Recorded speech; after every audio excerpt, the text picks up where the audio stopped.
बच्चों भी इस क्वेश्चन में पूछा गया है which of the following is most reactive towards sulphonation. Sulphonation का मतलब क्या हो गया? SO3 का अटैक, इलेक्ट्रोफाइल का अटैक।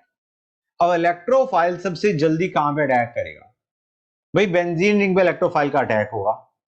जिस बेंजीन रिंग पे नेगेटिव चार्ज सबसे ज्यादा है वहां पे इलेक्ट्रोफाइल सबसे जल्दी अटैक करेगा।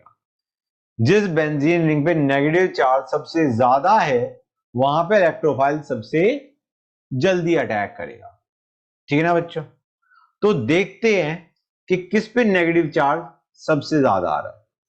पहली चीज गाइस, जो CH3 है वो हाइपर कॉन्जुगेशन से भी डोनेट करता है, इंडक्टिव से भी डोनेट करता है।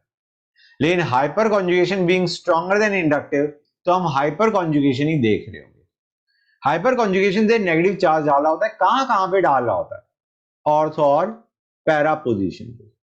तो let us take this CH3। इसका ऑर्थो क्या है बच्चों? ये, पैरा ये। अब इस CH3 को देखते हैं, इसका ऑर्थो ये, पैरा ये। यहां पे नेगेटिव चार्ज आया तो बेसिकली इलेक्ट्रोफाइल का जो अटैक है वो इन चारों पोजीशंस पर से कहीं पे भी हो सकता है। ठीक है ना बच्चों? एक और चीज, ऑल्दो ये यहां पे रेलेवेंट नहीं है लेकिन स्टिल ये और ये पोजीशंस इक्विवेलेंट है। सिमिलरली ये और ये पोजीशंस इक्विवेलेंट है। ठीक है ना बच्चों? तो इन एनी केस इसका भी हमें जरूरत नहीं है, तो we are just leaving that part. अभी हम ये देखना चाह रहे हैं कि अटैक जल्दी किस पे होगा। हम ये नहीं देखना चाह रहे कितने प्रोडक्ट बने। अगर प्रोडक्ट्स के टर्म में सोचा होता तो हम कहते यहां पे और यहां से एक प्रोडक्ट, और यहां से एक प्रोडक्ट। ये दोनों पोजीशंस इक्विवेलेंट हैं, इसलिए इन दोनों को हम एक काउंट करेंगे। सिमिलरली इन दोनों को हम एक काउंट करेंगे।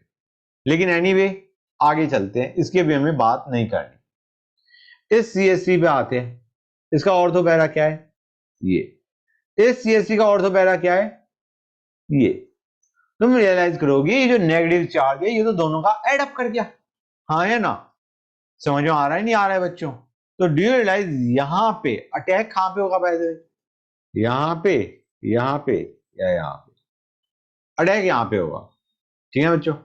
जो हमारे जो मेजर प्रोड बनेंगे वो ये बन सकते हैं। ठीक है ना बच्चों? क्लियर है गाइस?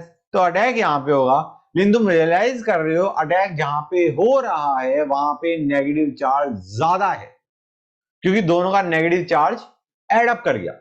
समझ आ रहा है नहीं आ रहा है बच्चों? जबकि यहां पे पहले वाले केस में ऐसा कुछ नहीं हो रहा था। यहां पे जो नेगेटिव चार्ज है that is adding up because of 2 CH3, तो इस पे अटैक होने के चांसेस ज्यादा हैं। इसमें it is more reactive towards attack of electrophile. अब आते हैं इस पे। इसमें क्या है? ये CH3, इसका ऑर्थो पोजीशन दिए हैं, इस CH3 के ऑर्थो पोजीशन दिए हैं। तो इलेक्ट्रोफाइल का अटैक ये बेसिकली फर्स्ट जैसा हो गया। ये हमारे कंपाउंड्स क्या थे? This was orthoxylene, metaxylene, paraxylene, toluene. तो तुम रियलाइज करोगे जो पैराजाइलिन है ये it is very similar to your orthoxylene. Negative charge आया लेकिन वो एड अप नहीं किया। ठीक है ना बच्चों? और CH3 ये तो सिर्फ यहां पे नेगेटिव डालेगा। आइडिया इज यहां पे तुम इजीली चार्जेस देख के समझ सकते हो कि सबसे ज्यादा नेगेटिव चार्ज किस में आ रहा है? इस पे, मेटाजाइलिन के केस में। तो बेसिकली सल्फोनेशन सबसे जल्दी इसमें होना चाहिए, क्योंकि यहां पे negative charges are adding up. दोनों CH3 की वजह से जो चार्ज आया दैट इज एडिंग अप। तो it is most reactive towards sulphonation.